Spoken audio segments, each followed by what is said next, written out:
اعوذ باللہ من الشیطان الرجیم بسم اللہ الرحمن الرحیم الحمد للہ رب العالمین والصلاة والسلام علی اشرف الانبیاء والمرسلین وآلہ الطیبین الطاہرین۔ اعوذ باللہ من الشیطان الرجیم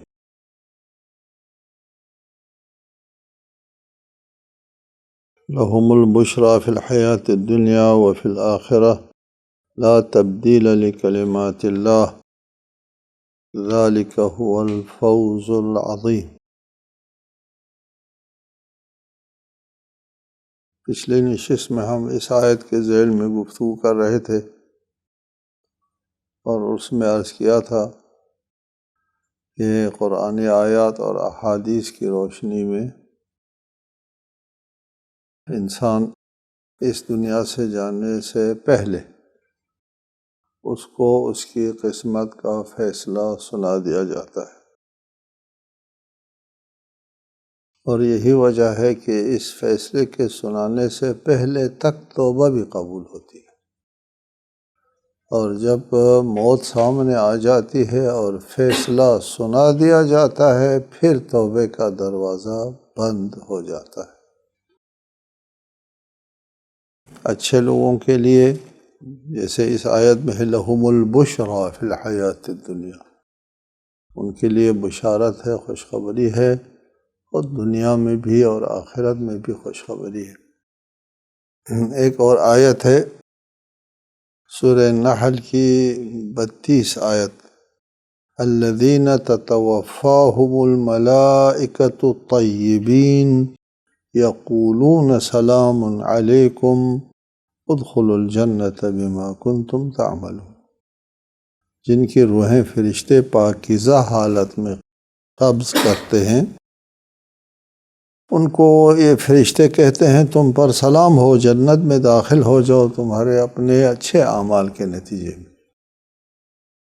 یعنی تتوفاہم الملائکہ، فرشتے جب ان کے روحوں کو قبض کر رہے ہوں گے اس وقت یہ بشارت دیتے ہیں، سلام علیکم، سلام اور تحیت پیش کرتے ہیں اور خوشخبری دیتے ہیں کہ جنت میں داخل ہو جاؤ۔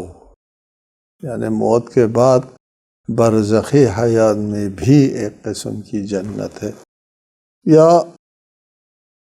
مطلب یہ ہے کہ برزخی زندگی کے بعد کی جو ابدی جنت ہے اس کی خوشخبری جو ہے وہ مرنے سے پہلے، یعنی اس کی آئندہ جو ختم نہ ہونے والی زندگی ہے اس کے بارے میں خوشخبری دی جاتی ہے۔ یہ بڑی بات ہے، اس لیے فرمایا ذالک هو الفوز العظیم، یہ بہت بڑی کامیابی ہے۔ اس سے بڑی کامیابی کیا ہو سکتی ہے کہ اس کے لیے ہمارے لیے اگر 2 سال 5 سال 10 سال کے آسودگی کے لیے خبر دی جاتی ہے، 1 سال کے آسودگی کے لیے خبر دی جاتی ہے، اس کو ہم بہت بڑی خوشخبری شمار کرتے ہیں۔ اگر کوئی خوشخبری ہمیشہ اور ابدی زندگی اور نہ ختم ہونے والی زندگی کے بارے میں ہو، ذالک هو الفوز العظیم، یہ بہت بڑی کامیابی ہے، اس سے بڑی کامیابی قابل تصور نہیں ہے۔ جو واقعہ کل کی نشست میں ہم نے بیان کیا تھا کہ حضرت ابو بصیر کے ذریعے ایک مومن جو کسی کثافت کاری میں مبتلا تھا اس کو نجات ملی، اس سے بہت سے لوگوں کی غلط فہمی دور ہو سکتی ہے۔ بہت سے لوگوں کا یہ خیال ہوتا ہے کہ پوری زندگی غلاظت میں گزاری ہے، اب آگے کیا ہوگا دیکھا جائے گا۔ وہ توبہ تائب نہیں ہوتے مایوسی کی وجہ سے، یأس و نا امیدی کی وجہ سے، ان کو نہیں بتایا گیا یا علم نہیں ہے کہ مایوسی کفر ہے۔ کافر مایوس ہوتے ہیں، مسلمان خواہ کتنا ہی گناہ گار کیوں نہ ہو مایوس نہیں ہوا کرتا اللہ کی رحمت سے۔ موت سامنے آنے تک اس کے پاس چانس موجود ہے اپنی ان کثافتوں سے جان چھڑانے کی توبہ کے ذریعے۔ لہٰذا وہ لوگ جو زندگی بھر فرض کر لیجئے کہ نماز نہیں پڑھی، ایسے معاشرے میں اس نے زندگی کی کہ نماز پڑھنے کے لوگ عادی نہیں تھے، اس کو نماز آتی بھی نہیں تھی۔ اب بوڑھا ہو گیا، عمر رسیدہ ہو گیا، علاقے میں محلے میں محترم ہے آدمی، سیکھنا بھی اس کے لیے مشکل ہے کہ لوگوں سے کہے کہ مجھے نماز نہیں آتی، خفت شمار کرتے ہیں۔ اچھا، قیامت کے دن جو خفت اٹھانا پڑے گی ہمیشہ کی، وہ خیال میں نہیں آتا۔ اگر وہ خیال میں آتا تو یہاں کی خفت کی پرواہ نہ کرتا۔ بہرحال خفت محسوس کرتے ہیں، اور پھر ساتھ ساتھ یہ بھی ذہن میں ہوتا ہے کہ بس عمر گزر گئے، ایسے ہی نماز پڑھی نہیں ہے، ابھی 2 دن نماز پڑھنے سے کیا حاصل ہوگا۔ یہ خیال غلط ہے۔ عمر بھر آپ نے نماز نہیں پڑھی، لیکن آخر میں آپ ہوش میں آ گئے، بات سمجھ میں آ گئی، توبہ کی، استغفار کیا، اور آپ کی زندگی کے صرف 1 ہفتہ رہ گیا تھا۔ حدیث نے کہا ہے 1 سال رہ گیا تھا۔ حدیث نے کہا ہے نا، سال بہت زیادہ ہے، 1 مہینہ بھی زیادہ ہے، 1 ہفتہ بھی زیادہ ہے، 1 دن بھی زیادہ ہے۔ پھر فرمایا، حدیث کے الفاظ سے ترجمہ کر رہا ہوں، پھر فرمایا موت سامنے آنے سے پہلے اگر توبہ کر لے اس کی توبہ قبول ہے۔ اگر اس نے دل سے توبہ کی اور پھر نماز پڑھنا شروع کر دیا، ہم فرض کر لیتے ہیں ایک مومن ہے جس کو نماز آتی نہیں تھی، اس نے نماز بہرحال سیکھ لی اور توبہ کی، تائب ہوئے، 1 نماز پڑھی تھی، صرف 1 نماز پڑھی تھی، دل کا دورہ پڑتا ہے اور مرحوم ہو جاتا ہے، اس کی توبہ قبول ہے۔ درست ہے، وہ نماز پڑھنے والوں کے درجات تو نہیں ملیں گے، لیکن اس کی توبہ پھر بھی قبول ہے، وہ عذاب میں ہمیشہ نہیں رہے گا، کافروں میں شمار نہیں ہوگا، اس لیے کہ نماز کفر و ایمان کے درمیان میں حد فاصل ہے۔ کا مطلب یہ ہے کہ ایک شخص اصلا زندگی میں نماز نہیں پڑھتا، وہ مسلمان نہیں مرتا، تو یہ شخص جو ہے وہ ان میں شامل تو نہ ہوا۔ اس نے نماز بھی پڑھ لی، توبہ کی، اللہ توبہ قبول کر، اگر اس نے دل سے توبہ کی اللہ توبہ قبول کر لے گا۔ یہ واقعہ جو حضرت ابو بصیر نے بتایا کہ وہ مومن جو ہے وہ کیا کہتے ہیں، کباب و شراب کی محفلیں سجاتا تھا، اور امام نے فرمایا کہ اگر تو اس کو چھوڑ دے میں تیری نجات کے لیے ضامن بنتا ہوں۔ اس نے چھوڑ دی تمام کثافتوں کو، توبہ کی، اور بالآخر مرنے سے پہلے اس کو بشارت مل گئی، اور اس نے مرنے سے پہلے حضرت ابو بصیر کو بتا دیا کہ تیرے امام نے اپنا وعدہ پورا کر دیا، یعنی مجھے نجات دلا دی، ابھی مرا نہیں ہے، مر رہا ہے، حالت نزع میں ہے، اس نے کہا کہ مجھے نجات دلا دی۔ اس کا مطلب کیا ہوا کہ مرنے سے پہلے نجات اور عدم نجات کا فیصلہ سنا دیا جاتا ہے۔ چنانچہ اس شخص نے، اس مومن نے اپنے بارے میں فیصلہ سن لیا اور کہہ دیا ابو بصیر سے کہ تیرے امام نے میرے ساتھ وعدہ پورا کر دیا، اور وہ دنیا سے چلا گیا۔ چنانچہ وہ امام کی خدمت میں پہنچتا ہے حضرت ابو بصیر دوسرے سال، تو امام نے فرمایا قد وفیت صاحبک، میں نے تیرے ساتھی کے ساتھ جو وعدہ کیا تھا وہ پورا کر دیا۔ حضرت ابو بصیر نے بھی عرض کیا مولا وہ بھی مجھے بتا گئے، مرنے سے پہلے وہ بتا گئے کہ آپ نے ان کے ساتھ وعدہ پورا کر دیا۔ ہو سکتا ہے کچھ لوگوں کے لیے قابل ہضم نہ ہو ہمارے سامعین میں سے کہ آپ کے امام میں یہ قدرت ہے، یہ طاقت ہے ضمانت دلانے کی اور ضامن بننے کی نجات کے لیے۔ جی ہاں، بشرطہا و شروطہا، نجات کے اپنے شرائط و شروط ہے، قانون الہی ہے، اس قانون الہی کے دائرے میں رہ کر ضمانت دینے کی طاقت ہمارا ائمہ میں ہے، شفاعت کی طاقت موجود ہے، وسیلہ کی طاقت موجود ہے۔ صرف یہ واقعہ نہیں، بہت سے واقعات ہیں، اور آیت بھی شاہد ہے، الذین تتوفاہم الملائکۃ طیبین یقولون سلام علیکم ادخلوا الجنہ، وہ سلام دیں گے، جنت میں داخل ہونے کی بشارت دیں گے مومنین کے لیے۔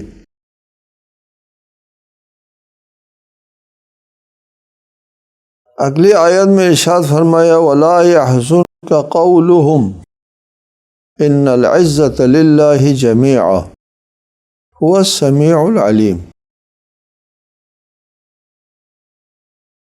اور اے رسول، آپ کو ان کافروں کی باتیں رنجیدہ نہ کریں، ساری بالادستی یقیناً اللہ کے لیے ہے، وہ خوب سننے والا دانا ہے۔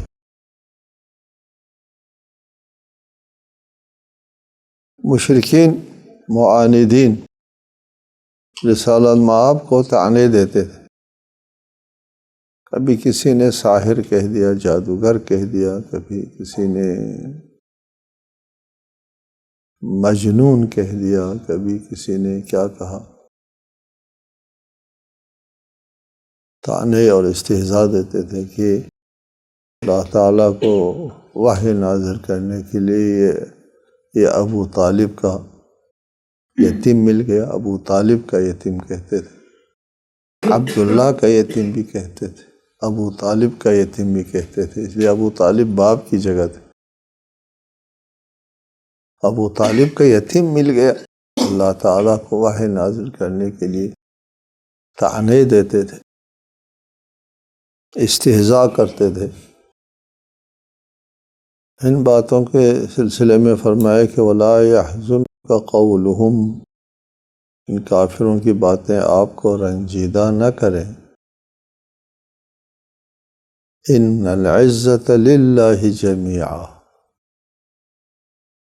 یہ محسوس نہ کریں اس وقت رسالت مآب نے جب یہ پیغام لے کر کے قیام فرمایا، توحید کا قیام لے کر کے قیام فرمایا، ہر طرف سے طعن و تشنیع اور ذلت آمیز باتیں، اس سے ایک محسوس پرس انسان کے ذہن میں یہ بات آ سکتی ہے۔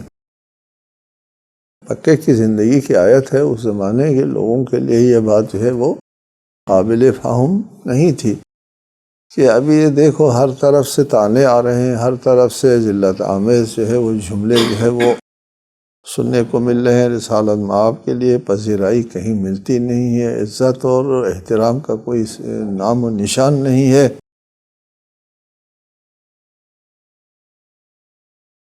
اس فضا میں فرمایا ان العزت للہ جميعا، عزت کل کی کل عزت اللہ کے پاس ہے، اللہ کے لیے ہے۔ یہ آپ جو دیکھ رہے ہیں وقتی طور پہ یہ لوگ آپ کی اہانت کر رہے ہیں، توہین کر رہے ہیں، آپ کو اذیت دے رہے ہیں، اس سے کسی کے ذہن میں یہ خیال نہ آئے یہ لوگ محترم و معزز ہو گئے ہیں اور آپ معزز محترم نہیں ہے، عزت آپ کے پاس ہے۔ اس وقت ہم جس زمانے میں ہم لوگ بیٹھے ہیں، یہاں ہمارے لیے تو یہ بات مشاہدے میں ہے نا، ہمارے لیے سمجھانے کی ضرورت نہیں ہے، اس زمانے کے لوگوں کے لیے قابل فہم نہیں تھا، لیکن بعد میں ان لوگوں نے بھی دیکھ لیا فتح مکہ کے بعد، فتح مکہ کے بعد مشرکین نے کہہ دیا کہ تمہارے رسالت مآب کا نام لے کر کہا کہ ان کی حکومت بہت طاقتور ہو گئی، ان کی حکومت کہہ دیا، رسالت نبوت کو تو مانتے نہیں تھے۔ اس وقت دنیا میں رسالت مآب کو کیا مقام حاصل ہے، اور جن لوگوں نے یہ طعنے دیے اور طنز کیا ان کو کیا مقام حاصل، ان کا نام یہ طعنہ زن لوگوں کا نام جو ہے وہ داخل دشنام ہے، اور رسالت مآب اس وقت دنیا میں ان کی سر بلندی ہے۔ عزت کہتے ہیں ہماری زبان میں ہم لوگ عزت کہتے ہیں، کسی کا مرتبہ اونچا ہونے کو عزت کہتے ہیں۔ عربی میں عز یعزو کہتے ہیں کسی چیز کو قبول نہ کرنے کو عزت کہتے ہیں، قبول نہ کرنے کو، یعنی طاقتور ہے، بالادست ہے، لہٰذا عزت عزیز، اللہ هو العزیز، اللہ غالب آنے والا ہے کا ساتھ ترجمہ کرتے ہیں ہم۔ مثلا ارض عزاز کہتے ہیں کہ مشکل زمین ہے زراعت کے قبول کرنے کے لیے، اس کو ارض عزاز کہتے ہیں، یعنی طاقتور ہے، غالب آنے والا ہے، مغلوب نہیں ہوتا کسی سے۔ اور عزیز اور عزت والا ہمیشہ وہ ہوتا ہے جو کسی چیز کے تحت مغلوب نہ ہو، کسی چیز کو اس کے اوپر غلبہ حاصل نہ ہو، وہ عزیز۔ اور اگر کسی چیز کو غلبہ حاصل ہے وہ عزیز نہیں ہے۔ رسالت مآب کے اوپر ان لوگوں کا غلبہ نہیں رہا، رسالت مآب کو ہی غلبہ حاصل ہوا۔ اور انسان بھی ہمیشہ وہ انسان عزیز ہوتا ہے جس کے اوپر خواہشات کو غلبہ نہیں ہے، انسان کے طمع کو، لالچ کو، جاہ طلبی وغیرہ کو غلبہ حاصل نہیں ہے، اور انسان کی ضمیر اور عزت عقل کو غلبہ حاصل ہے، تو اس کو عزیز کہتے ہیں۔ انسان عقل سے عبارت ہے، انسان کو غلبہ حاصل ہو وہ عزیز ہے، نہ درندگی کو، خواہشات جو ہے اس درندگی کی نمائندگی کرتی ہیں، وہ عزیز نہیں ہوتا۔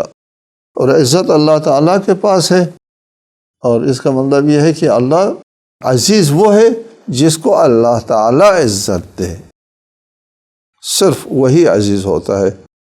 اور دوسرے جو ہم لوگ عزیز سمجھتے ہیں دنیا میں، وہ حقیقت میں فی الواقع عزیز نہیں ہوتے۔ البتہ بعض کافروں کے لیے فی عزت و شقاق کا لفظ استعمال کیا ہے کہ وہ اپنے آپ کو بالادست سمجھتے ہیں۔ اب بھی اپنے معاصر لوگوں میں سے کچھ نااہل لوگ ہوتے ہیں جن میں ایک قسم کا مادی غلبہ ہے، اس کو عزت سمجھتے ہیں، ایک دھوکہ ہے، وہ عزت نہیں ہے۔ عزت اللہ تعالیٰ کے پاس ہے، عزت صرف وہی ہے جو اللہ تعالیٰ کی طرف سے ملے۔ الا ان للہ من فی السماوات ومن فی الارض وما يتبع الذین يدعون من دون اللہ شرکاء ان يتبعون الا الظن وان هم الا یخرصون۔ آگاہ رہو، جو کچھ آسمانوں اور زمین میں ہے یقیناً سب اللہ کی ملکیت ہے، اور جو لوگ اللہ کے سوا دوسرے شریکوں کو پکارتے ہیں وہ کسی چیز کے پیچھے نہیں چلتے، بلکہ صرف ظن کے پیچھے چلتے ہیں، اور وہ فقط اندازوں سے کام لیتے ہیں۔ الا ان للہ من فی السماوات ومن فی الارض، جو لوگ یا جو کچھ زمین میں ہے اور آسمانوں میں ہے، وہ للہ اللہ تعالیٰ کی ملکیت ہے۔ اللہ تعالیٰ خالق ہے اور اللہ تعالیٰ ہی مالک ہے، اس لیے ہم رب العالمین کا ترجمہ کرتے ہیں، عالمین کا مالک ہے۔ رب مالک کو کہتے ہیں، رب السفینہ، سفینے کا مالک۔ اللہ ہی مالک ہے، حقیقی مالک اللہ تعالیٰ ہے جو خالق ہے ان چیزوں کا۔ اور کسی اللہ کی طرف سے اگر کسی کو ملکیت ملی ہے وہ من جانب اللہ ہے، وہ عارضی ہے، وہ تبعی ہے، وہ قراردادی مالک ہے۔ ہم لوگ کسی چیز کا مالک کسی کے بنانے سے مالک بنے ہیں، ورنہ ہم خود از خود مالک نہیں تھے۔ اللہ تعالیٰ مالک ہے از خود، کسی کے مالک بنانے سے نہیں ہے۔ للہ من فی السماوات ومن فی الارض، جو لوگ یا جو کچھ، آپ ترجمہ کریں من صاحب عقول کے لیے آتا ہے، جو لوگ آسمانوں میں ہے اور زمین میں ہے وہ سب اللہ کی ملکیت ہے، کوئی عبد ہے، خواہ وہ رسول ہی کیوں نہ ہو، وہ مملوک خدا ہے، وہ اولو العزم پیغمبر ہے، وہ بھی مملوک اور مخلوق خدا ہے۔ خدا کے مخلوق کو معبود نہیں بنایا جا سکتا، خواہ وہ اولو العزم نبی ہی کیوں نہ ہو۔ وہ مملوک ہے، اللہ تعالیٰ کی ملکیت کے اس کے قبضے قدرت میں موجود ایک مملوک سے زیادہ نہیں ہے۔ اللہ تعالیٰ کی بنسبت اس کی حیثیت ایک مملوک کی سی۔ حضرت عیسیٰ اولو العزم ہے، روح اللہ ہے، درست ہے، بہت بڑے نبی مرسل ہیں، لیکن ہمارے بنسبت جو بندگان خدا ہے روئے زمین میں، ان کی بنسبت ان کا بہت مقام ہے، لیکن جب نسبت دے دو اللہ تعالیٰ کی طرف تو حضرت عیسیٰ کی حیثیت ایک مملوک کی سی حیثیت ہے۔ نبی صحیح، اولو العزم صحیح، لیکن اللہ تعالیٰ کی طرف نسبت دے دو تو یہ اللہ تعالیٰ کے ایک مملوک سے زیادہ نہیں ہے۔ ایک مملوک ہے، وہ اس اہل تھا یہ مملوک، اس کو نبی اور نمائندہ بنایا جائے، نمائندہ بنا دیا عیسیٰ کو۔ اللہ کی طرف سے نبی رسول بننے سے وہ مملوکیت سے نہیں نکلتا، اللہ کے مملوک ہونے سے نہیں نکلتا، جیسے مخلوق ہونے سے نہیں نکلتا، عبد ہونے سے نہیں نکلتا، مملوک ہونے سے نہیں نکلتا۔ اس کی حیثیت ایک عبد کی سی ہے، اس کی حیثیت ایک مملوک کی سی ہے۔ وہ قابل پرستش نہیں ہوا کرتے اللہ کا مملوک، جو اس کا مالک ہے وہ قابل پرستش ہوتا ہے۔ الا ان للہ من فی السماوات و من فی الارض۔ آگے پھر آیا، جب یہ بات واضح ہو گئی کہ جو آسمانوں میں ہے یا فرشتے، لوگ اگر کسی فرشتے کی پرستش کرتے ہیں، اس کا عبادت کرتے ہیں، معبود بناتے ہیں، تو بھی وہ فرشتہ سوائے اس کے کہ وہ اللہ کا مملوک ہے اور کوئی اس کی حیثیت نہیں ہے اللہ کے بنسبت۔ اپنی جگہ بہت ہی جلیل القدر فرشتہ ہے، لیکن اللہ کی بنسبت ایک مملوک سے زیادہ نہیں ہے وہ فرشتہ۔ آسمانوں میں ہے اور زمین میں ہے، مثلا حضرت عیسیٰ ہے، دیگر۔ وَمَا يَتَّبِعُ الَّذِينَ يَدْعُونَ مِن دُونِ اللَّهِ شُرَكَاءَ۔ یہ جو اللہ کو چھوڑ کر دوسروں کو پکارتے ہیں، وہ کسی شریک کے، کسی چیز کے پیچھے نہیں چلتے، جن کو یہ لوگ معبود بناتے ہیں آسمانوں میں ہو یا زمین میں، فرشتے ہوں یا انبیاء۔ یہ لوگ جنات کو بھی بناتے ہیں، معبود بناتے ہیں، پتھر کو بھی معبود بناتے ہیں، بہرحال وہ چھوڑیں، اب انسان ہی کیوں نہ ہو وہ، پھر بھی وہ نہیں ہے جو یہ لوگ سمجھتے ہیں۔ وہ ان کے پیچھے نہیں چل رہے ہیں، ان کی پیروی نہیں کر رہے ہیں، وہ ایک واہمے کے پیچھے چل رہے ہیں۔ حقیقت میں وہ حضرت عیسیٰ کی عبادت کرتے ہیں تو وہ حضرت عیسیٰ کی عبادت نہیں ہو رہی، ایک واہمے کی عبادت ہو رہی ہے۔ ان لوگوں نے حضرت عیسیٰ کو معبود بنا، ابن اللہ بنا دیا، اللہ کا بیٹا بنا لیا۔ اللہ کا بیٹا تو ہے نہیں، تو اللہ کا بیٹا امر واقع میں حقیقت میں نہیں ہے، اللہ کے بیٹے کی کوئی وجود نہیں ہے۔ ایک واہمہ جو ان لوگوں نے اپنے ذہنوں میں بنایا ہے، یہ اس کا پوجا کرتے ہیں، اس واہمے کا پوجا کرتے ہیں جو ذہنوں میں بنایا، ظن، گمان، واہمہ، اس واہمے کے پیچھے ہیں، اسے امر واقع کے پیچھے نہیں ہے، خواہ وہ فرشتہ ہو، خواہ وہ انبیاء ہو یا کوئی اور۔ فرمایا کہ یہ لوگ اتباع نہیں کرتے، ان یتبعون الا الظن، یہ ایک واہمہ اور گمان کو اپنا معبود بناتے ہیں، پھر اس کے پیچھے چلتے ہیں۔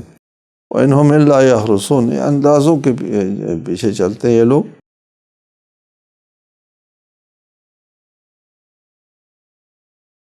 اگلی آیت ہے هُوَ الَّذِي جَعَلَ لَكُمُ اللَّيْلَ لِتَسْكُنُوا فِيهِ وَالنَّهَارَ مُبْصِرًا إِنَّ فِي ذَلِكَ لَآيَاتٍ لِقَوْمٍ يَسْمَعُونَ۔ اللہ ہی ہے جس نے تمہارے لیے رات بنائی تاکہ اس میں تم آرام کرو، اور دن کو روشن بنایا، تحقیق سننے والوں کے لیے اس میں نشانیاں ہیں۔ نشانیاں ہیں قرآن مجید میں یہ لفظ بہت زیادہ ہے، قابل توجہ ہے، آپ لوگوں کے ذہن میں رہے۔ آیات لا آیات لا آیات لا آیات، نشانیاں ہیں، نشانیاں ہیں، نشانیاں، علامتیں ہیں، دلیل ہے، معاجز ہے، معجزے ہیں۔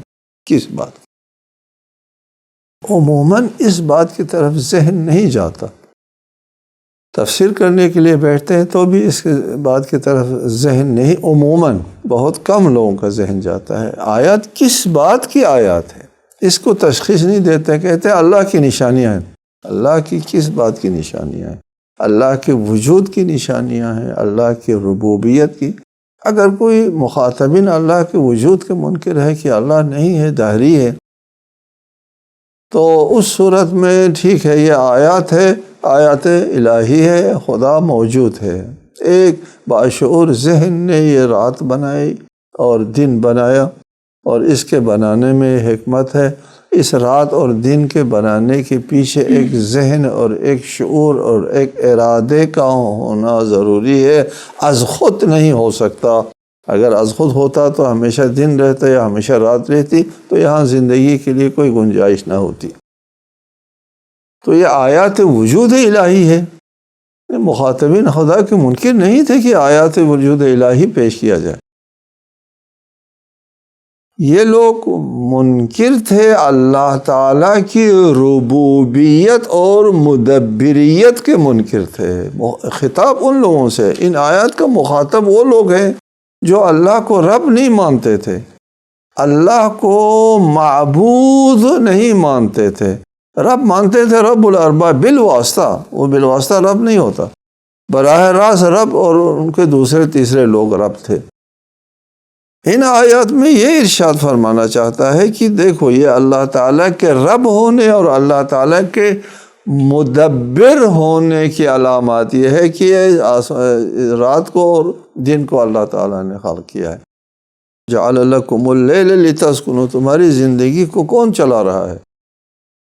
تمہاری زندگی کو وہ ذات چلا رہی، هو الذی، وہ ذات چلا رہی ہے جس نے تمہارے لیے رات بنائی، لتسکنوا فیہ، تم اس میں سکون سے سو جاؤ، دن بھر کی جو زحمت اور جفاکشی وغیرہ سے جو انرجی خرچ ہوئی ہے اس کا تدارک کرو،